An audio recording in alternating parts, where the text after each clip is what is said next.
Programme हम अवाम के साथ मैं हूं मसूद रजा। इससे पहले भी पंजाब के अस्पतालों की सूरत हाल के मुताल्लिक हमने एक प्रोग्राम किया था और उसमें दिखाया था कि क्या क्या मसाइल हैं। बहुत सी मशीनरीज थी जो ख़राब थी, कहीं पर एक्सरे फिल्म्स मौजूद नहीं थी, कहीं पर दवाएं नहीं थी, मुफ्त इलाज का दावा किया जा रहा था मगर इलाज मुफ्त नहीं था। अब तकरीबन इस प्रोग्राम को जो हमने पहले किया था 1 साल का अरसा गुजर चुका है। 1 साल के बाद फिर हम एक बार पंजाब के अस्पतालों में आए, खासकर लाहौर के अस्पतालों में आए हैं और लाहौर का वो अस्पताल जो पाकिस्तान का सबसे बड़ा अस्पताल है यानी म्यू अस्पताल, यहाँ पे मौजूद हूँ। आज फिर इस बात का जायजा लेंगे कि अब जबकि मौजूदा जमहूरी हुकूमत अपने 5 साल मुकम्मल कर रही है, उसने इन 5 सालों में लोगों की सेहत के हवाले से क्या इक़दाम उठाए, अस्पतालों को कितना अपग्रेड किया और हमने 1 साल पहले जो कुछ देखा था उसमें कोई तब्दीली आई है या नहीं आई।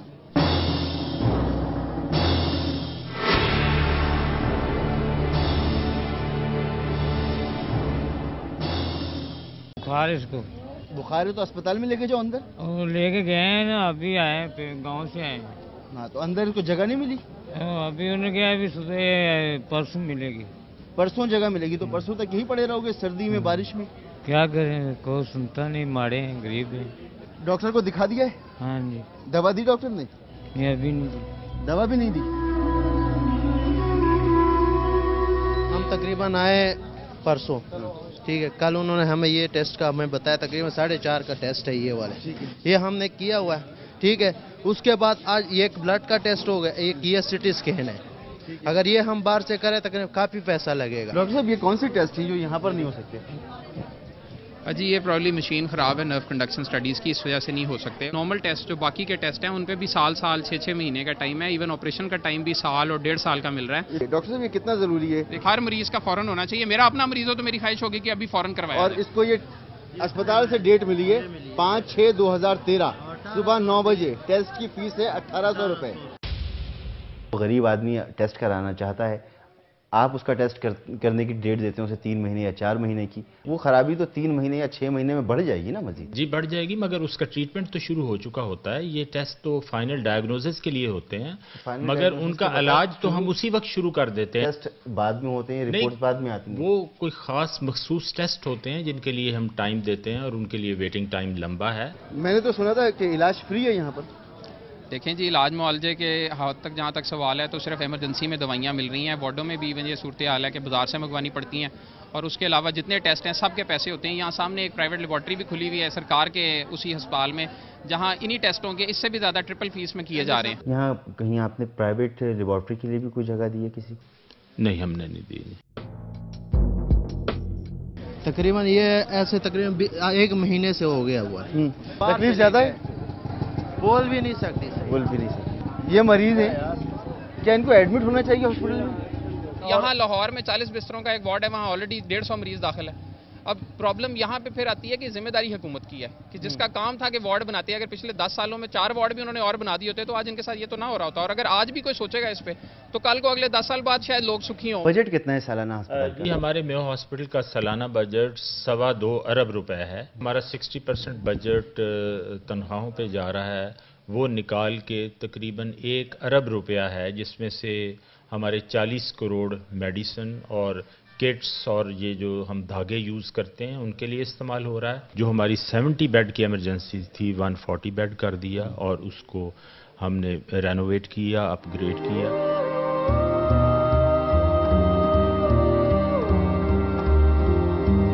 एक्सरे मशीनें ख़राब हैं हॉस्पिटल की, पेशेंट का अटेंडेंट्स का कोई हाल नहीं है यहाँ पे। अभी तो सिर्फ हम अस्पताल में दाखिल हुए हैं। अस्पताल में दाखिल होते ही हमने बाहर देख लिया कि मरीज पड़े में, उनको अंदर जगह नहीं मिल रही, वो 2-2, 3-3 दिन तक बाहर पड़े रहेंगे। टेस्ट करने के लिए जो उनको टाइम दिया जा रहा है, कुछ टेस्ट ऐसे हैं जो 6-6 महीने बाद के उनको टाइम दिए जा रहे हैं और उसके चार्जेस भी लिए जा रहे हैं।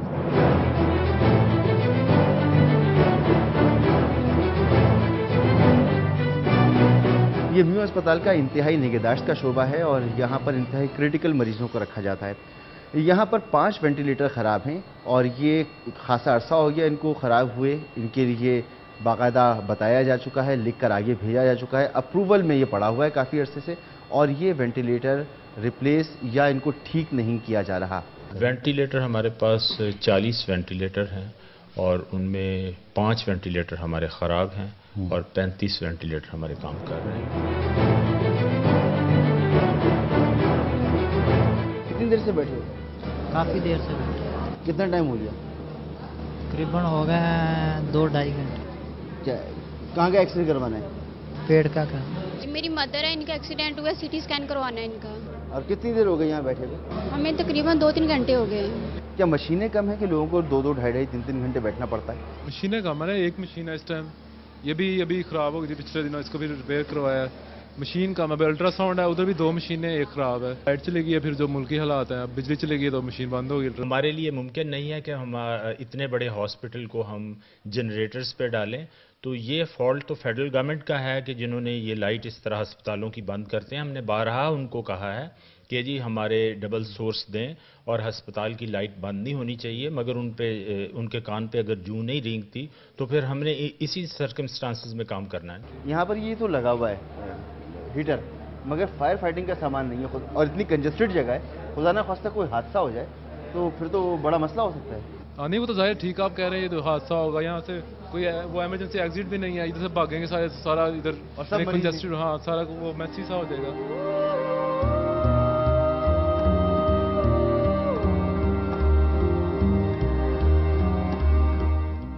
पब्लिक प्राइवेट पार्टनरशिप एक अच्छी चीज़ है और इसी के तहत म्यू अस्पताल में ये टीबी वार्ड बनाया गया है। खासा खूबसूरत वार्ड है, नया बनाया गया है, इसलिए यहाँ पर सफाई सुथराई भी अच्छी नज़र आ रही है। मगर पूरे अस्पताल में जो मैं एक चीज़ महसूस कर रहा हूँ वो ये कि कहीं पर भी फायर फाइटिंग का कोई सिस्टम मौजूद नहीं है और ना ही अमले को यहाँ पर तरबियत दी जाती है। ना अमला तरबियत याफ्ता है और ना ही फायर फाइटिंग का सामान मौजूद है। खुदा न खास्ता कहीं पर कोई हादसा हो जाए, ख़ासतौर पर उन वार्ड्स में जो ज़्यादा क्राउडेड हैं, तो फिर वो हादसा कोई सानहा भी बन सकता है।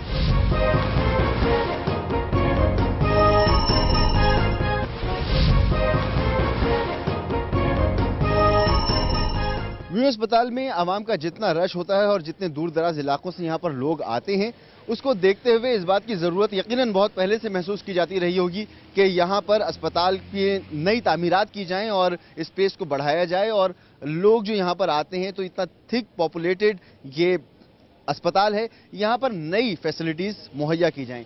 इसीलिए सर्जिकल टावर म्यू अस्पताल की तामीर का फैसला किया गया। ये फैसला 2006 में किया गया और मुतवक्के तौर पर इसके मुकम्मल होने की तारीख 30 जून 2012 थी, मगर 2013 शुरू हो चुका है, ये मंसूबा मुकम्मल नहीं हो सका। अक्सर लोगों का मानना यह है कि वो मंसूबे जो इस मंसूबे से कहीं ज़्यादा बड़े थे उन्हें वक्त मुकर्ररा पर मुकम्मल किया गया, इलेक्शन से पहले मुकम्मल किया गया, क्योंकि उनमें ज़्यादा पॉलिटिकल माइलेज हासिल किया जा सकता था। मगर अवामी फलाह बहबूद के ये मंसूबे जिसमें इलाज मुआलजे की सहूलतें लोगों को मिल सकती, इनको वक्त मुकर्ररा पर मुकम्मल नहीं किया गया। 2-3 कबाहतें ऐसी आईं कि जिनकी वजह से इस बिल्डिंग को टेक्निकली हमें थोड़ा सा डिले करना पड़ा। उसमें ये था कि एक तो जो पहले इसका डिज़ाइन बना था उसमें थोड़े से फ्लॉज थे, वो डिज़ाइन हमने ठीक कराया। जब कब कंप्लीट होगा? ये इंशाल्लाह ये 2013 में ये 30 जून के बाद हम इंशाल्लाह दिसंबर 13 तक ये इसको कंप्लीट कर लेंगे। पाकिस्तान का सबसे बड़ा अस्पताल म्यू हॉस्पिटल है और इसकी एंजियोग्राफी की जो मशीन है वो ख़राब पड़ी हुई है। 7 महीने हो गए हैं यहाँ पर एंजियोग्राफी नहीं हो सकी है, फंड्स मौजूद नहीं हैं, क्या मसला है, बहरहाल 7 महीने हो गए कि ये मशीन ख़राब है। ये कब से ख़राब पड़ी हुई है? खावत साहब आप उनसे मिलते ये ख़राब कब से पड़ी हुई है? आप खावत साहब से देखें ना, आप बनाए। बाबा ये कब से ख़राब पड़ी हुई है? 6-7 महीने हो गए ना। 7 महीने से यहाँ पर एंजियोग्राफी नहीं हो रही? नहीं सर। म्यू अस्पताल का मेन रेडियोलॉजी डिपार्टमेंट है और यहाँ की एक्सरे मशीन इस वक्त काम नहीं कर रही हैं।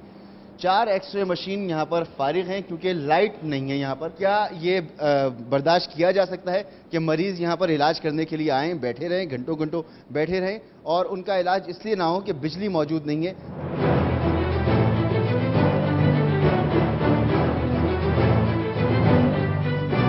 एक एमरजेंसी जनरल अस्पताल की और यहाँ पर बेड मौजूद हैं तो गद्दे नहीं हैं और जहाँ पर गद्दे हैं वहाँ पर चादरें गंदी गलीज़ हैं, तकिए नहीं हैं, स्ट्रेचर इसके अंदर मौजूद नहीं है, एक्सरे की फैसिलिटी यहाँ पर नहीं है।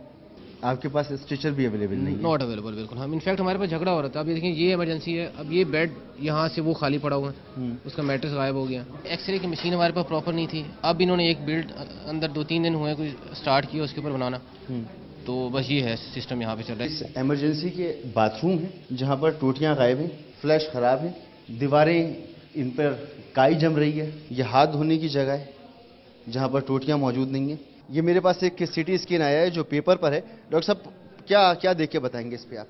नहीं, पेपर पे देख के सिटी स्कैन तो बहुत मुश्किल है। ये बेहतर जो है वो न्यूरोसर्जन ही बता सकता है, लेकिन एक न्यूरोसर्जन के लिए भी मेरे ख्याल से पेपर पे देख के बताना बहुत मुश्किल काम है। कितने अरसे से पेपर पे आ रहा है? सर ये लास्ट 1.5 मंथ से ऑलमोस्ट ये आ रहा है तकरीबन, ये जो है सिटी स्कैन। उससे पहले कह रहे थे कि हमारे पास फंड अवेलेबल नहीं है, इस तरह की सिचुएशन हो रही है सर। ये सिटी स्कैन पेपर पर आता है और आप डायग्नोज सही नहीं कर पाते तो कितना खतरनाक हो सकता है इसमें? डेफिनेट ये तो बहुत खतरनाक है। मतलब इसमें लाइफ सेविंग प्रोसीजर भी है और लाइफ थ्रेटनिंग भी है कि इसमें आप बचा भी सकते हैं और उसकी जान भी जा सकती है। ये न्यूरो सर्जरी की इमरजेंसी है और यहाँ पर वेंटिलेटर की अशद ज़रूरत होती है। वेंटिलेटर की जगह ये पंप है जो मुंह में लगाकर हाथ से दबाया जा रहा है और ये कोई पैरामेडिकल स्टाफ नहीं कर रहा। इन मरीज़ के साथ जो अटेंडेंट आए हुए हैं वो अपने हाथ से कर रहे हैं। यहाँ पे जितने बेड लगे हुए हैं यहाँ पे ना तो आपको कोई मॉनिटर नज़र आ रहा है, एक तरह से हाई डिपेंडेंसी एरिया है, यहाँ पे मॉनिटर नहीं है। और इसके अलावा अगर आप ऊपर दिखा सकें तो सक्शन की हमने बात की थी, सक्शन नहीं है। इस पूरी 17 बेड की इमरजेंसी में सिर्फ एक ही सक्कर रखा हुआ है वहाँ पीछे। कभी कभार ऐसे भी होता है कि एक बेड के ऊपर में 3-3, 4-4 मरीज भी डालने पड़ते हैं। ये जनरल वार्ड की इमरजेंसी है जिसमें एक और मरीज आया है और उसको उसी बेड पर लिटा दिया गया है जिसपे पहले से ब्लड पड़ा हुआ था। यहाँ पर अब डॉक्टर्स को क्या क्या मुश्किलात पेश आएंगी अब आप अपनी आंखों से देख सकते हैं कि ऑक्सीजन यहाँ पर पहले से मौजूद नहीं है, मॉनिटर मौजूद नहीं है, इसका ब्लड प्रेशर क्या होगा, इसकी हार्ट बीट क्या होगी, इसकी ऑक्सीजन क्या होगी, कुछ भी यहाँ पर नज़र नहीं आ रहा।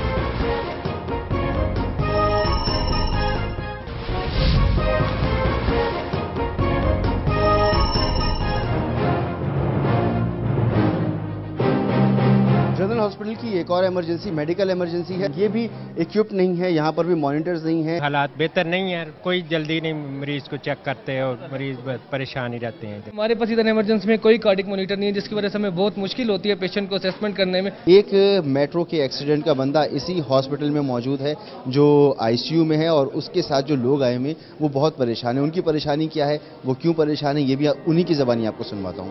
मेरे बेटे ने मेरे ना बेइंसाफी देखो, जेड़ा उन्होंने बेड नहीं चेंज किया, डॉक्टर नहीं आया अच्छा वाला, अंदर नहीं जाने देते, कहेंगे तो डॉक्टर आ रहा है, डॉक्टर कोई डॉक्टर नहीं आया इधर।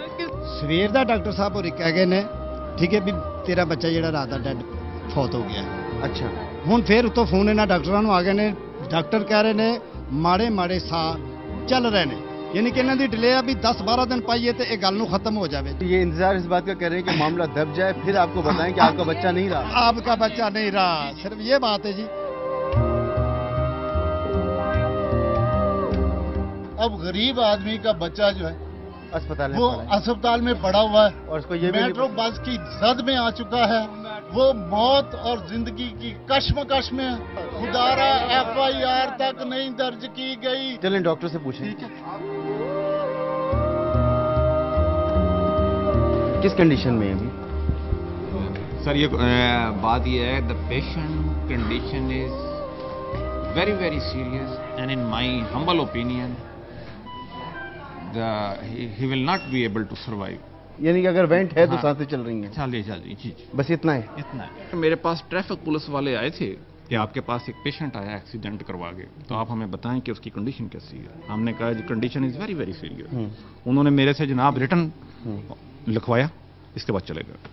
आपको पुलिस क्या बता रही है? उन्होंने कहा जी 80 FIR जी कट्टी सी वो उत्ते चली गई, कचहरी पता नहीं जिथे भी कल दी है। साढ़े को इस वक्त कुछ नहीं। पुलिस इस बात का इंतजार कर रही है कि डेड बॉडी डॉक्टर साहब बता दें कि अब ये हाँ जी डॉक्टर साहब सानू फोन करनगे, ले जाएं। हाँ जी फोन करनगे फिर असीं उत्थे पहुंचांगे। साढ़े को कोई फोटोकॉपी नहीं, कोई कुछ नहीं। पुलिस में FIR दर्ज हो गया है, लिहाजा ये पुलिस को ही हैंड ओवर होगा। वो dead body patient will be handed over to the police for investigation whatsoever.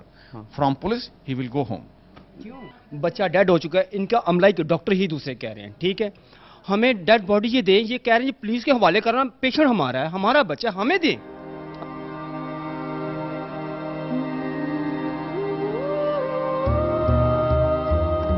Report किसके नाम दर्ज हुई है? रिपोर्ट वो मेट्रो बस के नाम दर्ज हुई है। अच्छा, मेट्रो बस में कौन ड्राइवर उसका जिम्मेदार है या सिस्टम उसका जिम्मेदार है, कौन है जिम्मेदार? अभी तो फिलहाल ये लड़का ही था जो गलती, जो वार्डन ने ट्रैफिक रोकी हुई थी, रोकने के बावजूद गलती लड़के की थी जी। आपने उसमें ये लिखा है रिपोर्ट में? हाँ जी। और ये इनके वालिदैन ने जो रिपोर्ट दर्ज की आपको, उसमें उन्होंने क्या लिखा है? उन्होंने बताया भी मेट्रो बस की गलती है। तो आप क्या मानते हैं?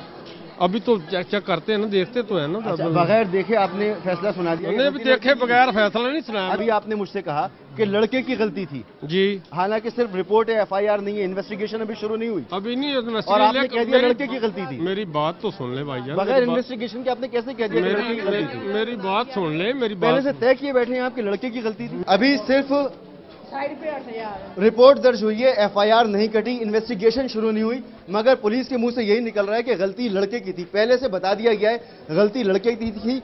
डॉक्टर ये बात कह रहे हैं कि लड़का अगर एक्सपायर हो गया खुदा न खास्ता तो बॉडी पुलिस के हवाले की जाएगी। वो ये नहीं कह रहे कि बच जाएगा और जिंदा होगा और वालिदैन के हवाले से किया जाएगा। साहब, ये डॉक्टर्स को किसने हिदायत दी है कि डेड बॉडी लवाहिकीन के नहीं पुलिस के हवाले की? ऐसी कोई बात नहीं है, ये पुलिस के हवाले नहीं की जाएगी, डेड बॉडी इन्हीं को दी जाएगी, ये इन्हीं का राइट है, ये मिसकंसेप्शन है। डॉक्टर ने खुद मुझे कहा है, गलत ऑन कैमरा कहा है कि मुझे ये हिदायत मिली है कि डेड बॉडी पुलिस के हवाले, और ये उस वक्त वो शख्स कह रहा है, मैं इसलिए हाजिर लगा हुआ है, मैं इसीलिए ये हाजिर हुआ हूँ यहाँ। हम इनको कंपनसेट भी करेंगे इंशाल्लाह, उससे फायदा उस बच्चा वापस नहीं आएगा, लेकिन हम इंशाल्लाह कोशिश करेंगे। कोई इंसाफ नहीं साढ़े वास्ते रह गया, इन्होंने कोई इंसाफ किसी मजदूर किसी गरीब को दिता है। इस अस्पताल की इमरजेंसी के सामने जो गेट था वहाँ जो कट था रोड में वो कट खत्म कर दिया गया है। एम्बुलेंस को अगर आना हो तो एम्बुलेंस 1 किलोमीटर का फासला तय करके यहाँ पर आएगी, उस कट को ख़त्म कर दिया गया है, जिसकी वजह से जख्मी यहाँ तक पहुँचते पहुँचते उसकी हालत और क्रिटिकल हो सकती है। ये वाला कट जो बंद हो गया है तो एम्बुलेंस इस तरफ लाने में आपको कितना टाइम लगता है? परेशानी होती है, रास्ते में ट्रैफिक बहुत ज़्यादा हो जाती है, सारन देते हैं, कुछ लोग खड़े हो जाते हैं, कुछ लोग नहीं खड़े होते। ये क्रॉसिंग बंद हो गई, कितना टाइम लगता है यहाँ पर आने में? तकरीबन काफ़ी टाइम लगता है।